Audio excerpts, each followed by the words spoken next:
때문에 우리는 흔히 솔로몬의 잠언이다라고 그렇게 이야기를 합니다. 총 31장으로 이루어져 있는데 가장 핵심 내용을 살펴본다면 주제를 살펴본다면 그것은 지혜와 진리입니다. 오늘 본문 1장은 잠언을 소개하는 부분으로서 잠언 전체를 요약해서 말해주고 있습니다. 우리가 좀 더 자세하게 한번 살펴보도록 하겠습니다. 내용 관찰 1번입니다. 내용 관찰 1번을 함께 보겠습니다. 솔로몬은 지식의 근본을 무엇이라고 합니까? 우리 함께 7절 말씀을 함께 읽도록 하겠습니다. 7절입니다. 여호와를 경외하는 것이 지식의 근본이거늘 미련한 자는 지혜와 훈계를 멸시하느니라. 7절에 말하는 것은 지혜를 구하는 기본 원칙을 지금 저자는 이야기하고 있습니다. 다른 말로 표현하자면 이 7절의 말로 잠언의 요약이다, 잠언의 핵심이다라고 말할 수 있겠죠.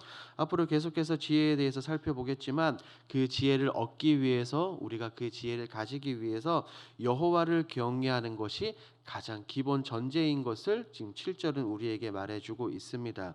이렇게 여호와를 경외하는 자와 대조적으로 반대에 있는 사람들에 대한 내용도 나옵니다. 그것이 바로 내용 관찰 2번이죠. 여호와를 경외하는 자가 피해야 할 악한 자의 특징이 무엇입니까?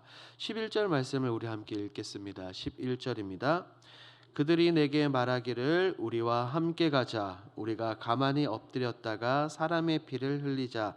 죄 없는 자를 까닭 없이 숨어 기다리다가. 11절에서 말하는 여기에 나오는 그들이란 앞선 10절에 나오는 악한 자들을 이야기합니다. 즉 악한 사람들이 우리를 유혹하고 우리에게 함께 가자라고 이야기할 때 우리는 피해야 합니다. 이 우리가 읽은 말씀처럼 뒷부분을 함께 읽어보면 알 수 있는데 이들이 하는 것은 바로 강도와 폭력, 다른 사람들에게 해를 끼치는 일을 의미하죠. 이렇게 말합니다. 우리가 피를 흘리자, 산채로 삼키자, 보화를 빼앗자라고 말입니다.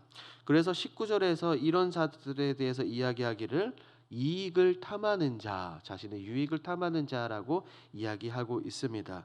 즉 하나님을 경외하는 사람은 타인에게 해를 끼치지 않으며 악행을 저지르지 않는다는 것을 이야기합니다. 그런데 왜 솔로몬은 지금 여기에서 우리에게 이것을 말하고 있는 것일까요? 우리 3번 연구와 묵상에서 조금 더 자세하게 한번 살펴보도록 하겠습니다. 솔로몬은 왜 여호와를 경외하는 것이 지식의 근본이라고 말합니까? 지금 저자가 말하는 것은 저 세상이 말하는 것과 전혀 다릅니다. 세상이 말하는 지식과 성경이 말하는 지식, 지혜는 완전히 다릅니다. 세상이 말하는 지식과 지혜는 때로는 다른 사람들보다 무엇을 많이 알고 현명하고 똑똑한 것을 이야기하지만 성경이 말하는 지식은 그와 정반대인 거죠. 완전 다릅니다. 참 지식, 올바른 지식은 하나님을 향한 올바른 믿음, 하나님을 향한 올바른 태도에서 시작된다라고 이야기를 합니다. 그렇기 때문에 우리가 앞서 읽은 7절에서 여호와를 경외하는 것이다라고 이야기를 합니다. 경외란 이런 거죠. 존경하는 마음에서 나오는 두렵고 떨린 마음입니다. 즉 모든 것을 아시는 전지하신 하나님 앞에서 두려워하며 존경하는 것입니다. 전능하시고 전지하신 하나님을 바로 아는 것부터 참된 지식이 시작된다라는 것을 지금 이 저자는 우리에게 이야기하고 있습니다. 그렇기 때문에 우리가 기억하고 우리가 인정해야 될 것은 바로 이것입니다. 모든 지식은 하나님에게서부터 나온다는 것입니다. 참된 지식을 가지기 위해서는 하나님을 믿고 하나님을 의지해야 된다는 것을 우리에게 저자가 강조하고 있죠. 그것은 나의 어떠함과는 전혀 상관없습니다. 나와는 무관하게 하나님을 인정하고 하나님을 따르는 것, 바로 거기서부터 지식이 시작된다는 말입니다. 이제 4번 느낀 점으로 함께 가보도록 하겠습니다. 여호와를 경외하는 것이 지식의 근본이라는 말씀에서 무엇을 느낍니까? 저는 이 1장 본문을 묵상하며 제가 이 본문에 등장하는 이 잠언을 얻는 훈계를 당하는 그 아들이라는 생각을 해보았습니다. 계속해서 말하기를 하나님을 경외하라 하고 이야기를 합니다. 아비의 훈계를 들으며 어미의 법을 떠나지 말라라고 말합니다. 그리고 그 반대편에서는 우리가 살펴본 것처럼 악한 자들이 우리를 유혹하고 있습니다. 악한 자를 따르면 무언가 좋아 보입니다. 세상적으로 살아갈 때 재물이 많은 것 같고 많이 가질 수 있는 것 같고 힘을 얻는 것 같고 권력을 휘두를 수 있는 것 같고 세상에서 소위 말하는 엘리트처럼 잘 나가는 것처럼 보입니다. 그래서 너는 무엇을 선택할 것인가? 나는 무엇을 선택할 것인가? 이 선택의 기로에 제 스스로를 한번 세워보았습니다. 그래서 하나님을 경외하는 삶과 세상에서 잘 나가는 것처럼 보이지만 하나님 보시기에는 망하는 삶, 이것을 대조해 보았습니다. 무엇을 선택하는지에 따라서 인생의 결과가 이 짧은 이 19절 안에 완전히 상반된 것으로 나옵니다. 완전히 달라지는 것을 눈으로 보게 되었습니다. 그래서 저는 이것을 보며 본질이 무엇인가, 어떤 것을 붙들어야 되는가라는 생각을 해보게 되었습니다. 그러면서 지금까지의 짧은 삶을 되돌아보며 저의 어리석은 행동들이 많았던 것을 되새겼습니다. 그리고 하나님께 진정한 지혜를 구하지 않았음을 스스로 제가 느끼게 되었습니다. 여기서 우리가 5번 적용으로 함께 가보도록 하겠습니다. 내 이익을 위해서 다른 사람들에게 손해나 피해를 입힌 적이 있다면 언제입니까? 오늘날 21세기를 살아가는 모든 사람들은 우리 그리스도인뿐 아니라 세상 사람들은 이 경쟁적인 사회에서 살아가고 있다라고 이야기를 합니다. 그렇기 때문에 때로는 그리스도인들조차 나의 만족과 유익을 위해서 타인에게 피해를 입히고 피해를 주는 경우가 굉장히 많습니다. 이것은 세상 사람들뿐 아니다. 우리도 똑같습니다. 각종 뉴스를 보면 교회 내에서 그리스도인들이 서로 비일비재하게 해를 입힙니다. 재판합니다. 서로 상처와 피해를 주는 경우들을 너무나도 많이 보게 됩니다. 내가 먼저 손해보지 않는다는 겁니다. 이런 인물을 성경에서 우리가 찾아볼 수 있겠죠. 그것은 바로 예수님을 팔아넘긴 가룟 유다입니다.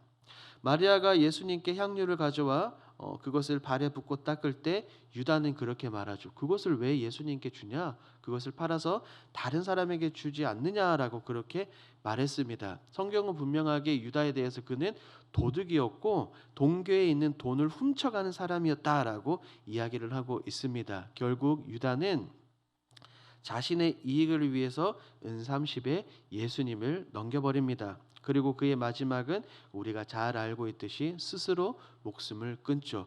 그러니까 마치 우리가 19절에서 읽은 것처럼 19절에 나오는 악한 자의 마지막이 누구와 똑같아 보입니까? 바로 유다와 똑같아 보입니다. 이런 모습을 보며 우리는 무엇을 생각하고 무엇을 결단해야 되겠습니까? 5번으로 가보겠습니다.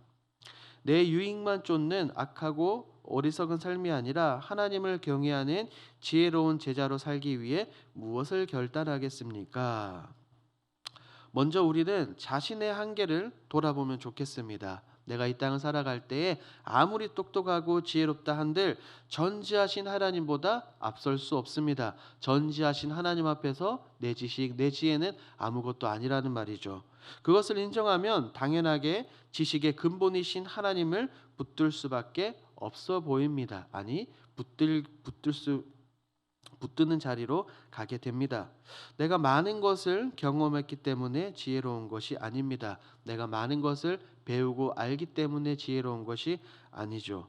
내가 알 수 있고 내가 경험하게 해주신 분도 하나님이라는 것입니다. 그렇기 때문에 우리가 꼭 기억해야 될 것은 하나님이 곧 지혜이시고 하나님이 곧 지식 그 자체라는 것입니다.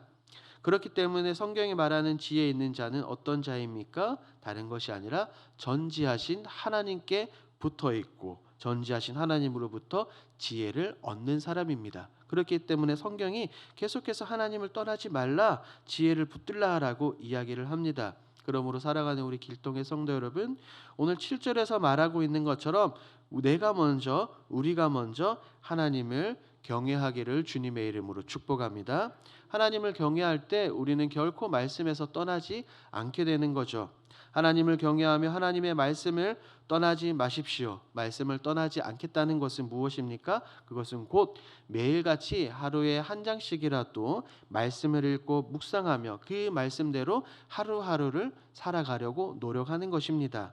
그것이 바로 성경에 말하는 지혜와 진리입니다. 이렇게 하나님을 경외하며 말씀을 가까이하며 말씀의 인도에 따라 살아가는 우리 지혜로운 길동의 모든 성도들이 되길 주님의 이름으로 축복합니다. 그래서 저는 본문을 보면 첫 번째 기도 제목을 이렇게 정했고 오늘 이렇게 기도하고자 합니다. 스크린을 보면서 함께 나누겠습니다. 첫 번째, 나의 어리석음을 인정하며 전지하신 하나님을 의지하게 하옵소서.